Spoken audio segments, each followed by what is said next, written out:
Alright, today we're looking at some items that are all World War II U.S. Marine Corps. All these items, if you've seen the introduction video on the Super Mega Lot auction from Maryland, that's where all these items came from. A lot of these items were not in any of the auction lots for the online auction. Instead, they were found in the basement.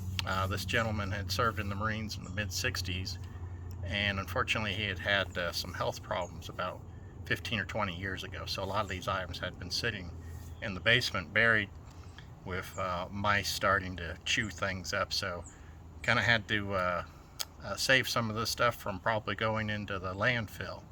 So let's take a look at some of the items that we found there. This first item here is, you'll recognize if you collect World War II Marine stuff, or if you've seen lots of photos of Marines in the Pacific. It's a M1 helmet, a liner, but kind of the cool thing is the very iconic Marine Corps reversible helmet cover, where you have the jungle cover side, and then it would be reversed to have the beach camo side. So obviously that was and it's kind of neat, even though a lot of stuff you don't want to see things that necessarily have a lot of damage and stuff to them, but on something like this I think it kind of adds to it to have some repairs. It shows it actually did see a lot of probably use, and so that was certainly a neat thing to find. And we'll take a look at the next item here. It's a herringbone twill P41 version,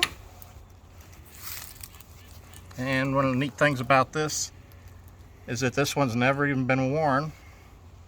It's hard to read up here, but it's a 1944 is the date of manufacture on it. It's getting hard to find Marine Corps. Unfortunately, like I said, a lot of the stuff had been getting chewed up by mice, but some of these uniform pieces like this he had kept in a place where the mice had not been able to get to it yet. So that was a neat piece to find. Here we've got, it's the same camo pattern, the frog skin pattern, as the helmet cover. And this one here, a lot of these poncho covers, they unfortunately start to stiffen up like this, getting hardened, and you can start to see this is something that the mice started to really kind of chew on. And that's the unfortunate thing of when things just kind of get left in a basement, and for, like I said, 15 or 20 years that can happen. But that one was real stiff. This one here is the same type, but looks brand new almost. Nice, soft, pliable, no holes in it. So that just shows you they were both stored in the same location. So I don't know, maybe this one was in bad shape even when you got it. And we look here is it's a flotation bladder. It was used by Marines and the Army both, I believe. And these here, again, using kind of the similar frog skin pattern. These are netting. You would wear it over your helmet, just to protect you some from mosquitoes. And we see mice that started to chew up some of this stuff, but they're not in bad shape. I think there's 3 or 4 of them there. And we see this, what's being used here for is more of these shelter halves. And if you've kept up on values of stuff, these reversible shelter halves have really picked up in value in the recent years. It doesn't seem like more than a few years ago you could get these for, say, $200, and now you'll see them selling on eBay for $400 or $500, just depending on if they're named or if they have maybe a unit information. And I haven't even unfolded these ones yet. I just took them right out of that basement, so I don't know if any of them are named. And we start to see some of these Marine Corps, you know, some of the field gear, some of the bags. Like this one, I believe is a depot made one. It doesn't seem to have any markings on it at all. No date of manufacture. Now this one, got a couple of them stuck together there. This one I thought was kind of neat because these are depot made ones. And we see up here the we've got a depot markings for 1942 and 1943. And we also see that even though these two, they've probably been together for quite a long time, you see some differences of how they would attach these, you know, riveting them versus just sewing this on here.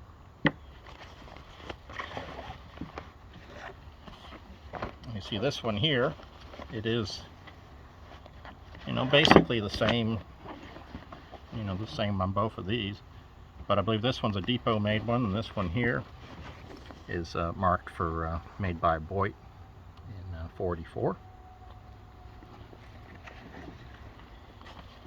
And we see this here is another depot made item. This is for the MAB radio, and usually we find the carrier for that radio. It's a little bit wider and not quite as tall, but this one was apparently made, there was a particular version where it had to have a knob on the side, so they wanted to make it so you could adjust it without having to pull it out of the bag. So I think it's classified as like a modified MAB radio. And that was carried by some of the para-marines. Here we got another, I think this is another Boyd one. You know, this is a Boyd one, the same as the other one, but this one's from 43.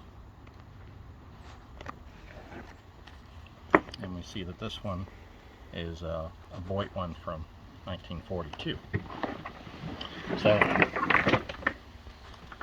and this was something that when I first saw this, I thought, it's just another, you know, just another Ike jacket.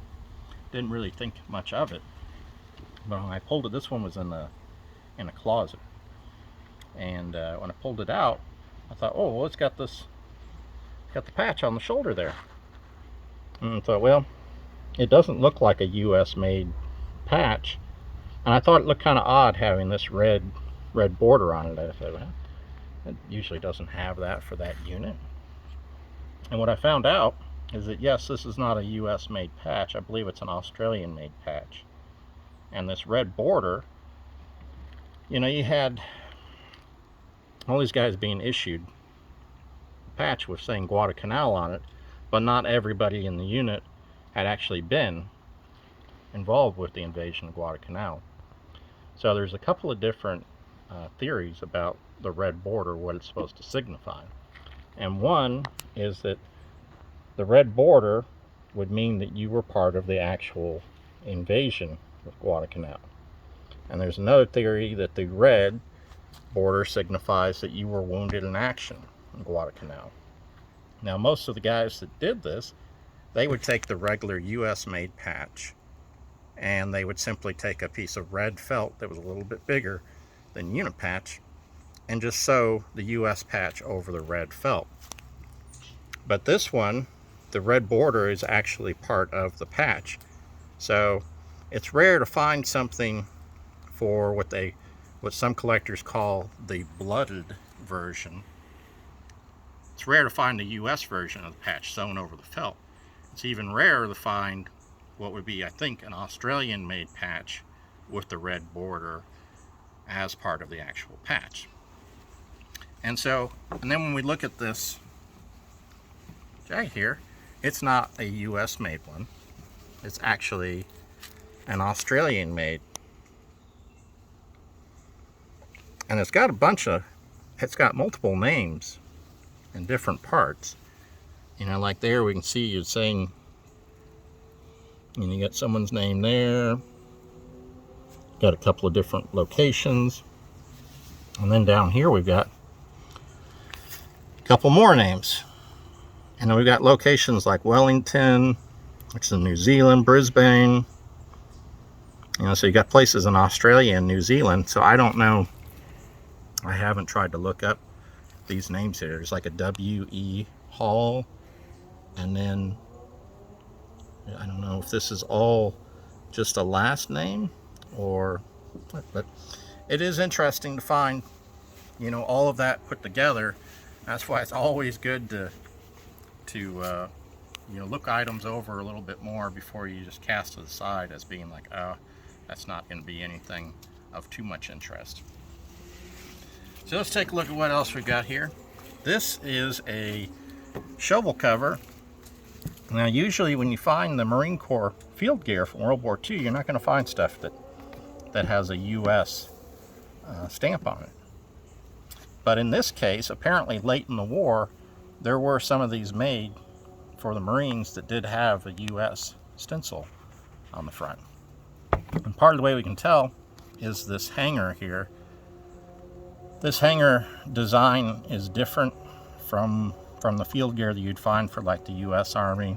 And if you compared this to a shovel cover made for the Army, you would see that this hanger is different. So that's something a little bit interesting. Like I said, it's from late in the war. And here we've got several different herringbone hats. This one here is actually, it's really hard to read, but it says 1944 on it. Certainly well used one. These other ones haven't seen a lot of use. And like this one doesn't have any information in it other than it's got a S for, I'm guessing, size small. And then you've got some tags there for a size. And that may be a 51. So that one could be like Korean War. Now this one did have a tag in it, and it is from 1952, so it is a Korean War one. And this one doesn't have no tags in it at all, but it has the, you know, basically the same coloring versus like this one, you know, certainly a different shade of green. So I would guess that these two are from about the same time period. So we could be looking at this one, we know is from 44. We know this one's from 52. And this one we don't know. So World War II to Korean War herringbone hats. Certainly 3 out of the 4 look like they've never been worn, so that's neat. And here we've got a bunch of these M1941 suspenders, you know, for attaching to the belts. They're not a real valuable thing. Maybe sell for like $20 or $30 a set, but there's quite a few of them. So, you know, those things certainly add up. And this last thing here we've got is a couple of canteen covers. These are the dog ear version. Those would be classified as a pattern 3, pattern 4. And just from first look at them, you'd say, well, they're both a dog ear version, but you see there's a difference in the color and the material. This one, I believe, is a depot made one, and this one's not. But then also it's got you got the drain hole on this one, and this one doesn't have the drain hole. And I don't think this one I think has something that's really hard to read, but it says United States Marine Corps. I think it says something depot, has a date on there. Unfortunately, it's kind of faded where it is hard to read. But this one I don't think has, I don't know if it has any markings on it. But anyways, just two different versions of a dog ear flap one. And that about wraps it up. I hope you've enjoyed seeing some of these Marine Corps items from World War II coming from this auction in Maryland. If you have enjoyed it, or you have something to add to the conversation, maybe you saw something and said, oh, that's misidentified, or here's a little more information on that. Maybe you recognize the name in that